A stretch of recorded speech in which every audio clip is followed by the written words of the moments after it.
Hello, Mike. Welcome to the Hidden Wire podcast. Great to have you here today. My pleasure. Thanks for having me. You're whereabouts are you located? Just outside Chicago, on the other side of the planet. Chicago. Okay. Yes, and it's wine time for you and coffee time for us here in Australia. Absolutely. But mate, so what? You've got some interesting work that you do. You help people with business growth, etc. What is it exactly you do? You're a motivational speaker, author, and coach. What did you say? I'd start with entrepreneur. I've Entrepreneur. started 7 different companies. My primary business is about 3 decades old now. It's called Maddock Douglas. It's an innovation consulting firm. Mm-hmm. We've worked with 25% of the top 100 countries or companies in the world, helping them launch new products and services. So You've worked with I like 25% of the top 100 companies in the world. That's right. Yeah. So Wow. what we do is we do research, we find gaps in the market, and we help them stand up a new product or service to fill that need. Hmm. And so I get to work with really clever people trying to put a dent in the universe. How about that? That's cool. Yeah. How long have you So been doing this for? that company started in 1991. So is that 31 or 32 years now? 91. You started young. You still look I young. did. Thank you. I did. I started, I've had companies my whole life. I started my first company about maybe 14. Wow. Um, What was that? and it was, lawn care. Oh, yeah. I just wanted some money in my pocket, so I figured out ways to cut lawn and get other kids to help me shovel snow and cut lawn and stuff like that. What was the drive for you? I mean, it seems like a lot of entrepreneurs have that young age experience where they sell something or start a business. And It's a good question. The first thing that comes to mind is I like the freedom that having a couple bucks in my mm, pocket gave me. But all of my businesses have been around service. I'm a servant guy. My dad's a servant leader. So it was fun for me to find problems to solve, be of service to others and get paid for it. And, mm. that's a thread through all of my businesses. Finding the solutions to people's problems, I guess, and filling that gap, and based around innovation. I've read a lot about your work. They call you the idea monkey. Is that right? Yeah, I wrote a book called Free the Idea Monkey, which was my nickname. It was a business partner of mine, Raf Viton. He one day I was walking by his office and he said, "Hey, Idea Monkey, get in here." He was stuck on a challenge, and I think he was teasing me, but I thought it was so delightful that, I was like a wind-up toy. I never really I respond to everything with about 17 different ideas, and that I've always been that way. And that's really useful until it's not. There are certain leaders who are divergent thinkers and they react to pressure by changing things and coming up with new things. And there are other leaders that are convergent leaders who, they focus on doing one thing really well, better every day. And that reflex is excellent if that's what the market calls for, and dangerous if it doesn't. So I spent Right. a lot of time thinking about the tension between visionary leaders and operators. Right. That's interesting, isn't it? And you're right. I guess both levels of leadership can have its time and place, I suppose, depending on the market. I mean, that must always change in your experience with businesses. That there always must be a changing market. I mean, you can do something good for many years, but it won't last forever, will it? Because everything ultimately changes. Yeah, and what happens is most companies are started by wide-eyed entrepreneurs that are have the stones to take on the man and try something different. Right. But most companies are scaled by operators, people that understand how to create systems and metrics and tighten things up. And but it's the balance of both of those skills that makes companies able to repeatedly invent themselves over and over and Mm. scale. And also, what you see is that the most inventive companies. I would challenge you to answer the question: what business are they really in? Like they have such an expansive view of how the problems that they are able to and capable of solving, that it's hard to pin them down. Like what business is Apple in? Yeah, I would say tech, but Yeah, they're they're in the phone business, the money business, the computer business. It's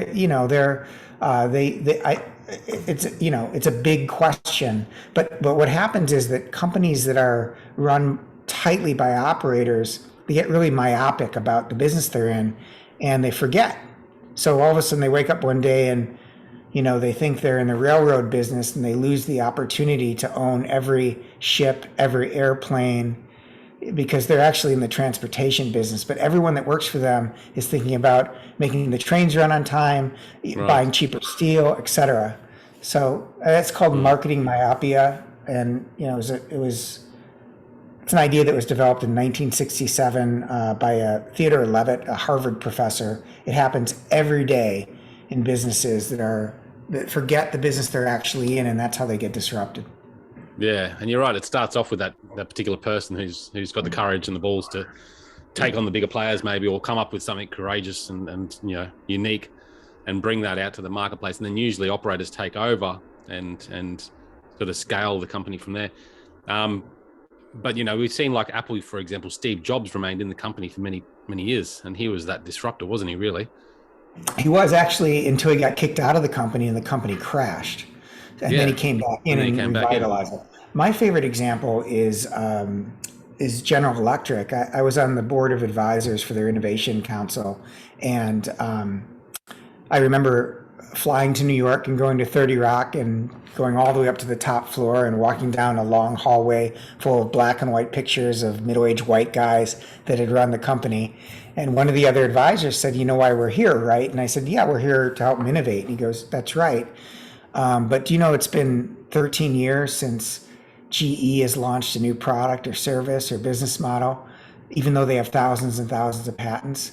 And I was blown away by it. But boy, could they Six Sigma. Boy, could they mitigate risk. Jack Welch was such a great operator that he came in there and tightened the screws for decades, or almost decades. And that worked until it didn't. And that's Thomas Edison's company. Thomas Edison's company. When Jack Welch left that company, they lost $200 billion of market share.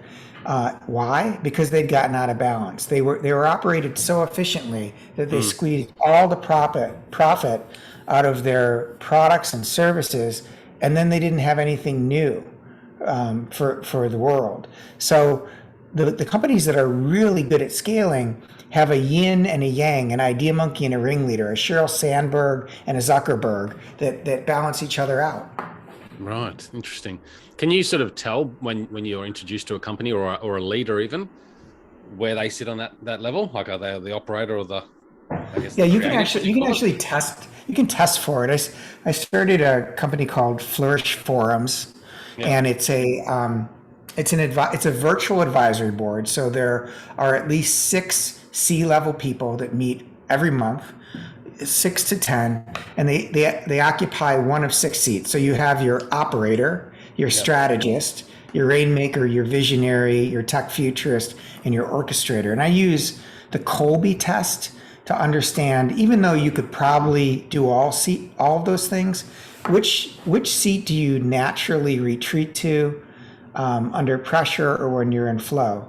And so to your question, on the Kolbe, it's spelled Kolbe. If you're a high quick start, like a 3393, you're an idea monkey. If you're a high fact finder and high follow through and low quick start, you're an operator or a strategist, depending on what the pattern is. And so what you want is an advisory board or a board of directors or a forum, in this case, that sees the world 5 different ways. Because your blind spot is closely related to your expertise. Or as Marshall Goldsmith says, what got you here won't get you there. And you want peers who you respect to be able to say, I hear you think that's your problem, but I see it differently. And here's an experience it reminds me of, and here's my big takeaway, so that you can say, hopefully, wow, maybe I'm looking at this the wrong way. And that's how you get outside that blind spot. So just talk to us about this blind spot again, and you just sort of mentioned that it's often. Would you say that it's often your area of expertise is your blind spot? Is that what you said? Yeah, your biggest strength is your biggest weakness, isn't it? So if you're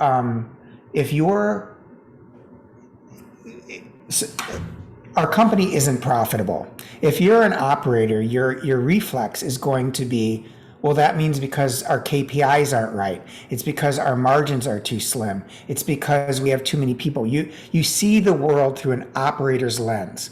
So, and that's your strength. That's why you became the president of your company, because you are so good at systems thinking and thinking efficiently. But what if the problem is that your product or service is no longer relevant?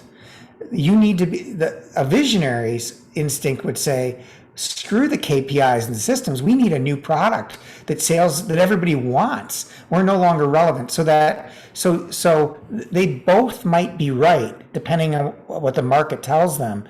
But the point is that they have a blind spot that is the opposite of their strength. And you can go through every great leader, and the truth is that again, our greatest strength is our greatest weakness. Interesting. And I suppose you don't necessarily have to be in trouble in business to start to look at these things. I mean, you could be in a business that's somewhat flourishing, but still need to look at the business from this perspective. Yeah, in fact, when your company's in balance, I love the metaphor of sailing. When you have wind in your sails, you can go anywhere you want as fast as you want. When the wind dies, you can't do anything. So think of the wind in your sails like revenue. When revenue is good and you want to try things, you have the money, you have the courage. People are like, yeah, let's invest in this new idea. Let's have a portfolio of new ideas. But that's not what usually happens. What usually happens is, holy crap, we got to do something. Well, now everyone's afraid of losing their jobs. You're out of money. So everyone retreats to what they did yesterday and doubles down on it a little bit more today. And so it becomes very, very difficult to innovate in a fearful culture. So great leaders understand that, and they're actually investing when things are going well. It's interesting, isn't it? Yeah. Like some of the symptoms of being in, my favorite saying, Lee, is you can't read the label when you're sitting inside the jar. Which is to say, the longer you've been working on a challenge, a business, an industry, congratulations, the more of an expert you become, which means you know what works, you know how you make your money, you know what's legal, you know what the boss wants, you know what you can afford. And the more you know, the harder it is for you to see possibility when it's right in front of you. And so the symptoms that you're in the jar, number one is you're an expert. If you're an expert, you have certain ideas about what expertise looks like. If you get angry about new ideas, if you find yourself getting pissed off when someone comes to you with an idea, well, that means you're passionately committed to something. And that passionate commitment to something creates a blind spot. If you keep trying to solve the same problems again and again and again, but you can't fix it, in design thinking, they would tell you you're working on the wrong problem. You just are. So you have to shift the problem you're trying to solve. So those are some symptoms of the expertise trap. So if you can see some signs of that, I mean, I guess complacency is what I often look at in my business as well, but looking out there at other businesses too. I see people get this level of success, or businesses get this level of success, and then I think they just take it like the wind in sails. It's just there. It just happens, and you sort of take it for granted. And perhaps you become a bit complacent about, what's coming up behind you. And I think that's what's always exciting for me, is that idea of how can I recreate something? How can I stay ahead of the competition, with what I do? And perhaps I'm more of a visionary than an operator. I don't know. But yeah, I think it's possible in any business to look at, what the business is doing and thinking outside of that box. Yeah, and there's a place for visionary thinkers. What I see my friends that are scaling companies do is, if there's a visionary leader like you, and there's a great operator, when it's working, it's almost like a love affair. You so respect what the other one does that you can't do, that you let them do it. So oftentimes what happens is the visionary leader says, okay, this company's running really well, operator. You got it. You got the wheel. What I'm going to do is I'm going to go over here and start launching a different business, or I'm going to run our incubator, or I'm going to go, because that energy has to be applied somewhere. And the visionary leader will screw things up, because their impulse is to always be changing things, even when it's working really well. But the operator also has to be able to say, look, all of a sudden things aren't going so well. So can you come back and help us rethink this business? Right. And when the visionary leader has started a new division, a new product, a new service, they need to then lean on the operator and say, okay, it's going. Can you make it run more smoothly? And that's how things work. But I right after, here's an embarrassing story. Right after I wrote that book, Free the Idea Monkey, to focus on what matters most, our little company had scaled from 3 million to 5 million to 8 million to 12 million to $15 million in revenue, little company. And that happened inside of 3.5 years. So that's pretty incredible growth. And then we started to flatten. And right after that, I tested our leadership team. And I was stunned to find out that almost the entire leadership team were a bunch of idea monkeys, even though they had names like. Did you use the Colby test for them? Is that what you mean? Did. Yeah. We did. And I was stunned. The only one who wasn't a quick start on our leadership team was our CFO, which was good, or we would have all been in prison. But it explained things like it's why we were so good at coming up with new ideas and so ineffective at executing. We were always talking about what's next instead of, wait a minute, in the last meeting, we had all these commitments but we're not hitting any of them. And so had we been in balance, we would have been able to continue to scale, but we weren't. And so we flattened out. And so, all of us speakers and writers and entrepreneurs are constantly trying to figure out our own stuff. And I'm working on myself over here. But I see this pattern in small companies, big companies, mid-sized companies. So it's a real opportunity. Well, it's great to have that level of awareness where you allow yourself to see, where I guess a lot of people can be arrogant to being open to that, Well, and you explained some things, quite beautifully there. I like the idea of, because I guess I fall into that trap where I'm always trying to reinvent things, even though it's working fine, instead of focusing my energy on something new. What is your advice for a company that wants to bring in innovation and scale their business to that next level? I know it's obviously probably a hard question to answer because businesses are at different levels anyway, but is there any advice you'd give small or bigger businesses? Yeah, I think one really useful framework is a portfolio framework. I have lots of thoughts on this, but one way to think about innovation is first define it. Everyone has to understand what innovation is. Innovation is the intersection of an insight, a need in the market, an idea, a product, service, or business model that actually fixes or meets that need, and then an experience that makes people say, wow, thanks, I'll pay you this much for it. So insight first, idea second, experience third. Most people think innovation is ideas, but that's dangerous. Companies that are really good at innovation actually have fewer ideas. They're just great at finding market needs, quantifying them, prioritizing them, and solving the biggest needs first. So that's number one. Get your definition of innovation down. Number two, have a portfolio strategy around innovation. There's a simple 2x2 portfolio. I've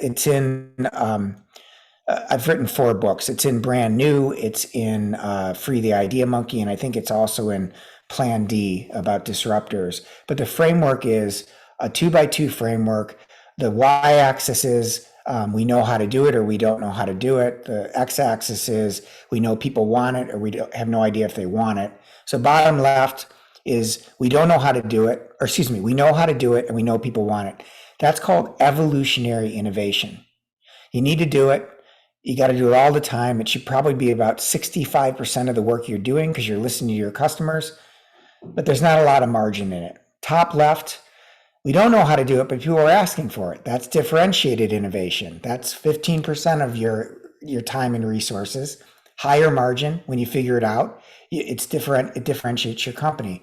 Bottom right, we know how to do it, but we don't know if anybody wants it. That's fast fail. You just experiment, experiment, experiment. Lots of experiments, not much money, see if anybody wants it. In the top right, and this is where most people get in trouble, we don't know how to do it. We have an idea, we're not sure how to do it, and we're not sure if anybody wants it. This is like the moon launch, revolutionary innovation. And you know, by definition, it's super high risk. So if you think about how you invest your money, you want a bunch in the bottom left, a little bit in the top left, very little in the top right, and a little bit in the bottom right. And if you balance that out, your company will be constantly innovating and mitigating risk, just like you put your own money in the market. That's cool. Can that framework be found in your books, did you say? Absolutely, yes.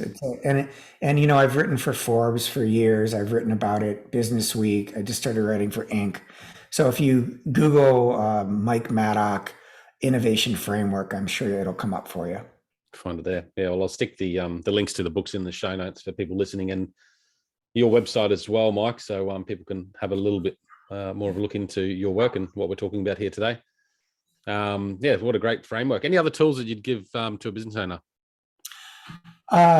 So I think chapter 4 in Plan D is all frameworks.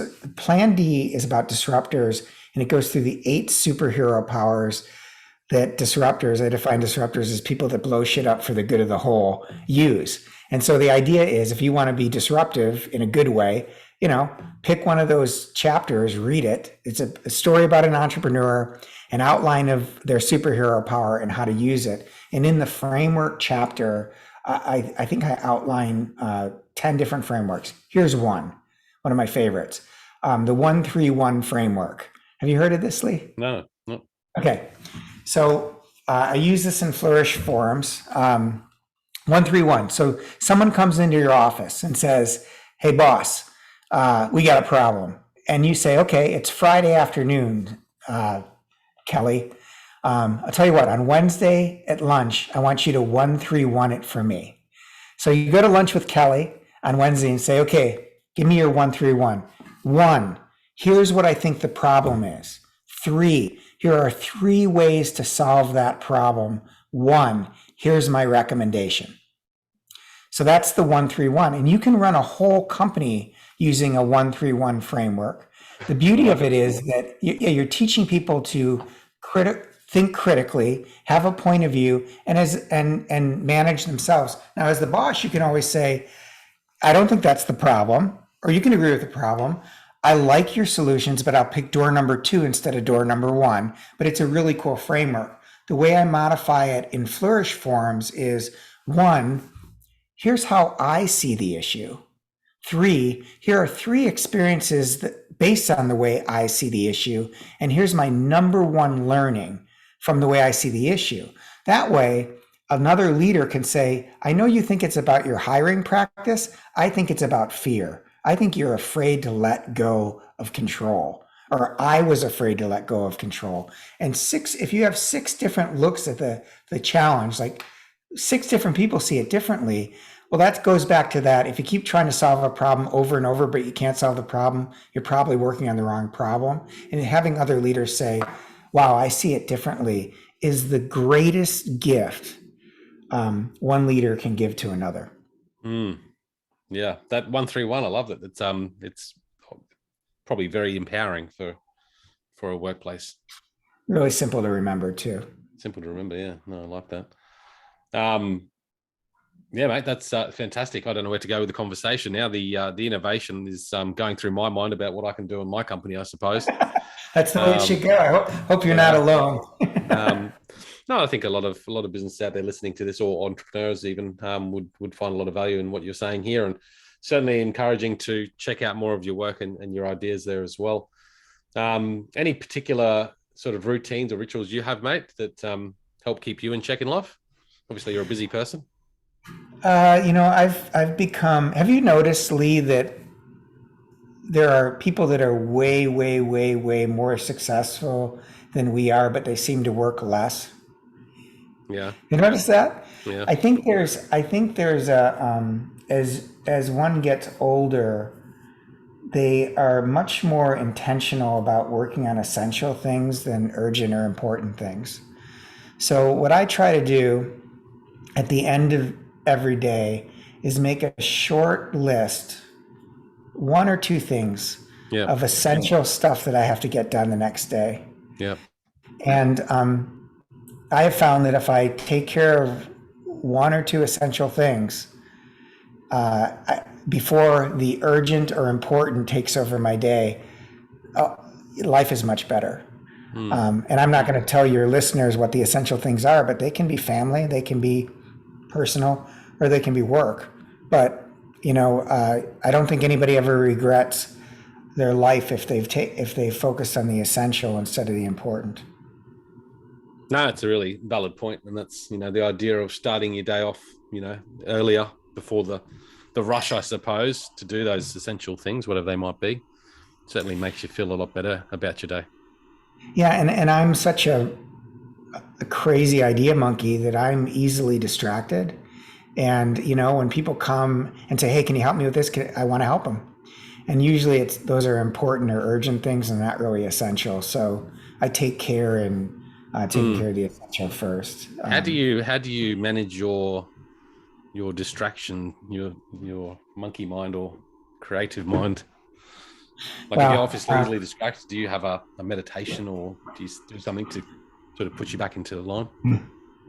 well, I don't think I'll speak for the boys in the audience. When I was a little kid, the teachers would run us in the playground pretty hard in the morning, and then they'd run us pretty hard halfway through the day. And unless they did, we were bouncing off the walls. I don't think that changes much. I think it's pretty important to go out and exercise hard. So one of the things I try to do early in the day is have a really good workout, and it clears my mind. Then, as I mentioned, I will take on one or two essential things, right out of the gate. And then I guess lastly, I compartmentalize. I have sections of day that I hold for exercise, for essential, for family, and I try to hold to that. My wife. This is personal, but what are you going to do?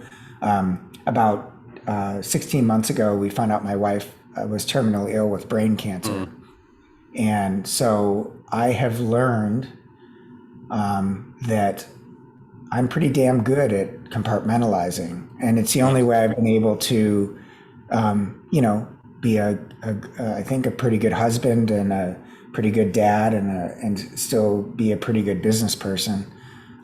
Flourish Forms, I started the day before I found out she got sick, or she was sick, and it's done pretty well. So compartmentalization is a skill that I would recommend to Yes. anybody out there. Yeah. Sorry to hear, mate. Hope she's going well. Yeah, well, we're enjoying the moments we have. So Yeah. thank you. Yeah. No, good to share. And going back to business, do you see any major disruptions coming to not just a particular industry, but the way we do things generally, or have done things for the last 50 to 100 years? Sure. We commissioned a study. You spent about $500,000 on a prediction market. Are you familiar with the prediction market? No. So it's really cool research methodology. Wall Street is a prediction market. A gambler's book is a prediction market. It's where people bet their own money on an outcome that they think is going to happen, and they have full access to any research they want, just like Wall Street. Yeah. And in a prediction market, there are algorithms that reward, you get paid more based on the quality of your prediction, the amount of information you back your prediction with, and how many people bet behind you. So it's a really great way to measure the wisdom of the crowd, and you get you get qualitative and quantitative. You get all this information that you wouldn't have gotten. Like, for example, we did a prediction market a couple of years ago, and so one of the predictions, someone had done a patent search on cryptocurrency, and because patents are public record, and at the time, Bank of America had more patents around cryptocurrency than anybody else, which was telling because they had a 3-year strategy that was informed by the patent walls they were creating. And that's one of the reasons he made his prediction. And our client was like blown away because they didn't know that, like, holy, wow, that's cool. Anyway, this prediction market that we did, we did a prediction market with professional advisors and consumers who bought advice professionally. We made 9 bold predictions. I'll give you one of them. Yep. The prediction was in the future, advisors will work for a company because of the technology the company has, instead of the brand on the door. Said differently, I'm kind of murdering the prediction, but the technology stack is more important than the brand. How many advisors do you think predicted that would be true? Yeah, well. What percent? 10%, 20%, 30%? Probably in the lower areas, 20%. Yeah, it was closer to 90% of professional advisors said that they would choose the platform before the brand. And millennials were north of 80%. But here's the thing, boomers and Gen X were in the toilet. They didn't see it coming. The reason that matters is because most professional advisory firms are run by boomers and Gen X. These are people that have made a tremendous amount of money selling, real estate, insurance, financial services. They have gray hair, they have fancy cars and expensive watches, and they're going, that'll never happen. Boomers and Gen X say that'll never happen. Meanwhile, the young advisors say it's already happening. So we did work for a company called Invest Tools many years. We developed a platform called Thinkorswim, helped them develop a platform called Thinkorswim. We were the research component that was sold to TD Ameritrade. Here in the States, if you watch TD Ameritrade commercials, there's an investor, he's got a green couch, and he's talking about the Thinkorswim platform on his iPad. He's talking to a customer. He goes, you can do this, you can do this, you can do this. And we saw that commercial, and we don't work with TD Ameritrade, but I thought, you know what? He's trying to attract advisors. This is a commercial attracting advisors, not consumers, because they've got this really cool tool that makes advisors smarter, faster. It's kind of like Tony Stark and Iron Man. He's smart, he's handsome, he's rich, but when he puts on his suit, he's a superhero. That's what the platform does for advisors. That prediction, 80% of millennials said and 90% of advisors said would happen within 3 years. So when was this that's prediction made? Cool. Pardon me, it was finished about a year ago. Where can people find out the other predictions? They can send me a note and ask me about them. Yeah, we haven't published them. We've been giving talks, and I've been presenting to a bunch of boards about the prediction study. But it's juicy. There's one of them. That's awesome, man. I love your work. I can see you're passionate about it, and it's very exciting too. Actually, thanks, man. Me too. Likewise, I really appreciate you. It's awesome. Your curiosity. I haven't been to your wonderful country. It's on my bucket list. I'd love to let us know when you're here. Opening back up nowadays, so it's all good. Yeah, I'd love to. I will for sure. Been a pleasure to have you on the show today. Now, the website for you again is mike/maddock.com. That's the speaking site. That's the speaking site. Yeah, mike-maddock.com is my speaking site. MaddockDouglas.com is the consulting firm, and that's mike@maddockdouglas.com.